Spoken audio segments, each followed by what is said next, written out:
Olá, queridos amigos e amigas. Estamos iniciando agora esse que é o nosso duzentésimo quinquagésimo estudo sobre o Evangelho segundo o Espiritismo. É o nosso estudo de número 250. Como caminhamos, não é? Sejam bem-vindos ao estudo de hoje, aqui através do canal Espiritismo Estudos para a Vida. Nós continuamos a estudar o capítulo 28 do Evangelho e continuamos a estudar a coletânea de preces espíritas. Portanto, estamos estudando as preces pelas pessoas que já não estão mais na Terra. E agora vamos estudar a prece por um criminoso. Ainda, né, essas preces que mexem com uma parte do nosso sentimento, que é quando nós temos uma relação com uma pessoa que não é uma relação propriamente de afeição ou de afinidade. Difícil, né, a gente ter uma afinidade boa para com um inimigo ou para com um criminoso. E o Evangelho está nos ensinando aqui, através da prece, a depurar esses nossos sentimentos, a nos tornarmos pessoas melhores, mais compreensivas e com leituras mais eficientes e mais corretas sobre esses quadros, né? Das inimizades, das pessoas que cometem crimes e que vão ao plano espiritual necessitadas, né, de compaixão, necessitadas das preces que se podem fazer por elas. Bom, então nós temos aqui o item o subitem 69 e 70, compostos por três parágrafos, e com a composição que a gente está acostumado, né? Prefácio e prece. Acho que vale a pena a gente ainda dizer que quando o Evangelho nos ensina isso, né? Nos ensinando essa nova leitura da vida, ele está nos ensinando também a cumprir o Evangelho de Jesus, né? A cumprir com o que Jesus nos pediu, amor aos inimigos, amor incondicional a todas as pessoas. E a gente aprende a desenvolver esse sentimento através da mudança do pensamento. Olha como que a prece ganha aqui uma importância muito grande, né? Como exercício, é, aqui esse exercício de indulgência para com as pessoas, exercício de perdão na prece anterior, né? Para com os inimigos, e aqui exercício de indulgência. A caridade como entendia Jesus, né? Benevolência, indulgência e perdão. Orar já é benevolência, né? A indulgência a gente está aprendendo aqui, o perdão a gente aprendeu na prece anterior. Como exercitar isso em nosso pensamento? Aprendendo com esses prefácios maravilhosos aqui que Kardec escreve. Vamos ao de hoje, né?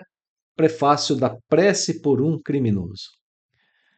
Kardec começa dizendo que se a eficácia das preces fosse proporcional à extensão delas, as mais longas deveriam ficar reservadas para os mais culpados. O que Kardec está dizendo aqui, né? Pode ser que essa frase não tenha ficado muito clara para todo mundo. Então vamos lá. Se a gente fizesse uma prece pequenininha e ela fosse menos eficaz do que uma prece mais longa, mas se eu dissesse assim, ah, Senhor, perdoa fulano de tal. E se eu dissesse uma prece mais longa, né? Senhor, perdoa ele, porque eu também perdoo, porque ele é uma boa pessoa. E emendo a isso um Pai Nosso, uma Ave Maria, a prece ficaria longa, né? Bom, então se a eficácia da prece tivesse ligada a essa quantidade de palavras, a extensão da prece, então as preces mais longas, as maiores, deveriam ser reservadas para as pessoas mais culpadas. Nos ensina aqui o Evangelho, o prefácio de Kardec, né? A eficácia da prece comparada com o grau de culpa. Segue o texto. Porque mais lhes são elas necessárias do que aqueles que santamente viveram. Claro, né? A pessoa que sente culpa é porque ela sabe que em algum momento ela não agiu de acordo com a lei divina, ela se desviou do caminho. Então ela é mais necessitada de prece, né, pela sua própria situação, porque ela se desviou e agora vai ter que fazer o reajuste e por causa do seu sentimento de culpa, né? Então ela precisa ser fortalecida, perdoada e ela precisa seguir em frente. Vamos em frente. Recusá-las aos criminosos é faltar com a caridade. Olha aqui, se eu não faço preces por uma pessoa que é criminosa, eu estou faltando com a caridade, porque o criminoso é um culpado e ele é necessitado disso. Então, é faltar com a caridade e desconhecer a misericórdia de Deus. Porque Deus perdoa e é misericordioso para com todos os culpados. Então, se a gente não é capaz disso, a gente desconhece a misericórdia de Deus. Se a gente sequer se esforça, né? A gente não leva em consideração a misericórdia de Deus. E aqui a gente tem uma consciência muito grave para isso. Se a gente desconhece a misericórdia de Deus, nós não temos condições de pedi-la para nós mesmos quando nós somos os culpados. Se a gente não oferece a misericórdia de Deus para os outros, nós não temos coragem de pedi-la para nós mesmos. Porque disse Jesus, né? Não julgueis para não serdes julgados. Sereis julgados com a mesma medida que julgardes o outro. Então, se a gente julga o outro culpado e sem solução, a gente não vai ter coragem, né, de conversar com Deus pedindo a Ele a sua misericórdia, nem para o outro e nem para nós, porque a gente julga que Deus não é misericordioso.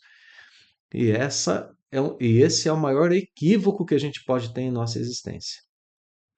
Não levarmos em consideração a misericórdia de Deus. Kardec diz mais, né? Ele diz o seguinte: é ao mesmo tempo julgá-las inúteis quando um homem haja praticado tal ou tal erro, fora prejulgar a justiça do Altíssimo. Então, o que Kardec está dizendo aqui? Julgar que a prece pelo criminoso é inútil quando ele tenha praticado qualquer falta diante da lei dos homens ou da lei divina, significa prejulgar a justiça de Deus.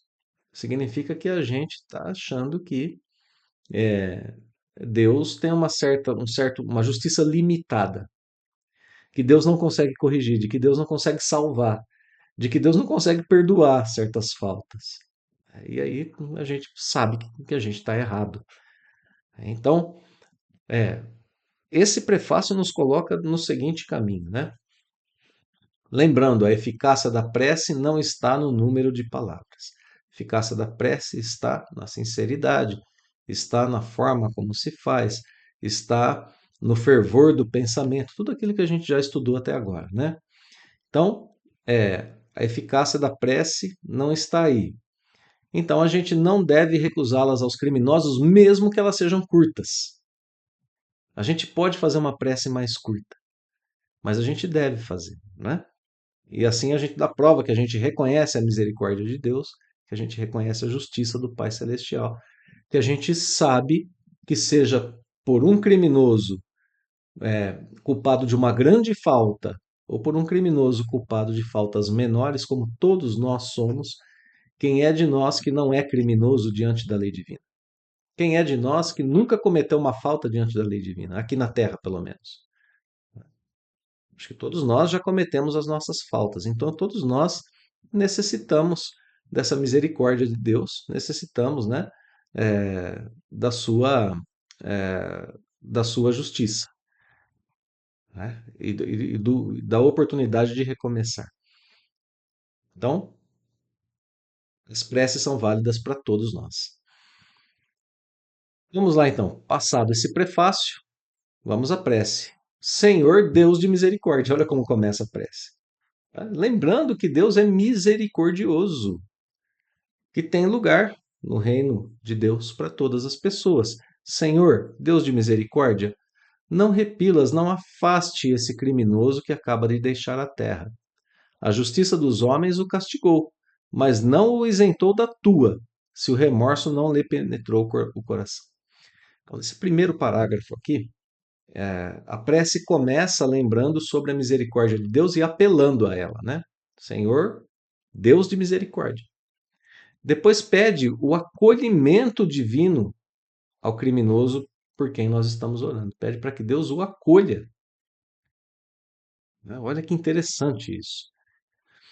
E depois fala sobre a justiça dos homens e a de Deus. Mesmo que a dos homens tenha castigado esse criminoso, ela não o isentou por isso da justiça divina. Ele ainda tem débitos com a justiça divina.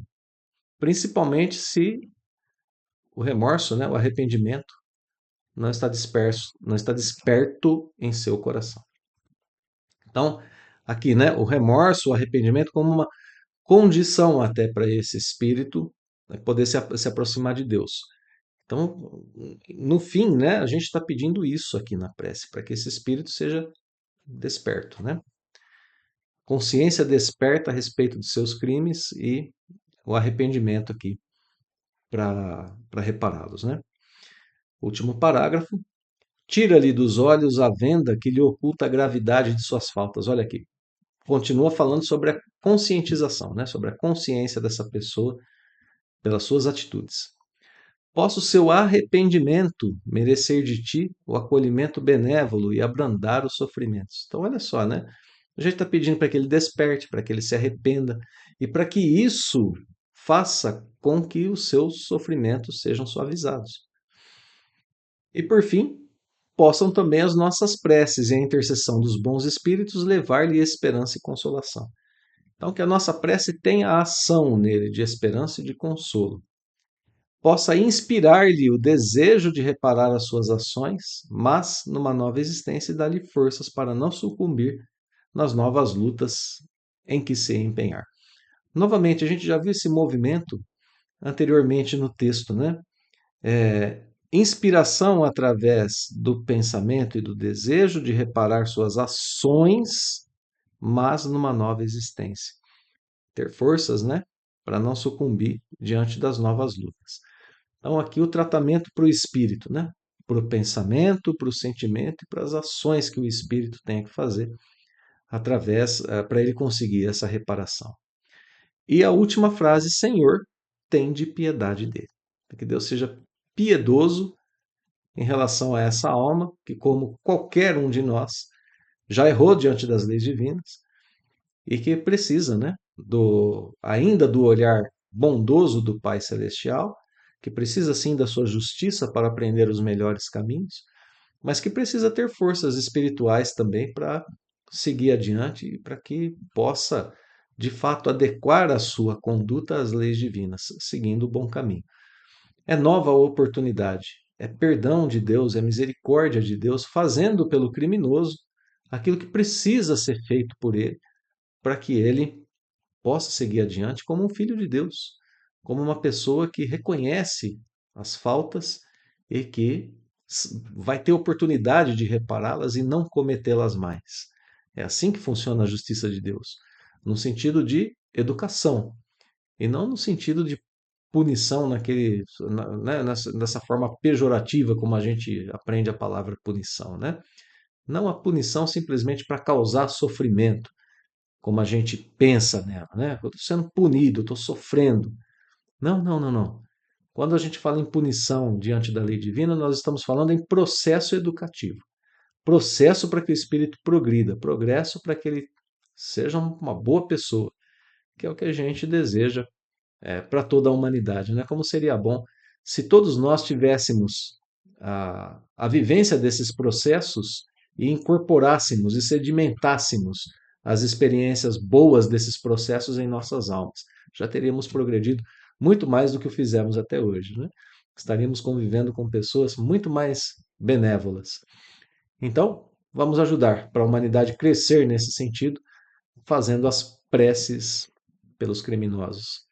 Isso vai fortalecê-los, vai nos fortalecer e vai gerar um ambiente espiritual de boas oportunidades de aprendizado a todos.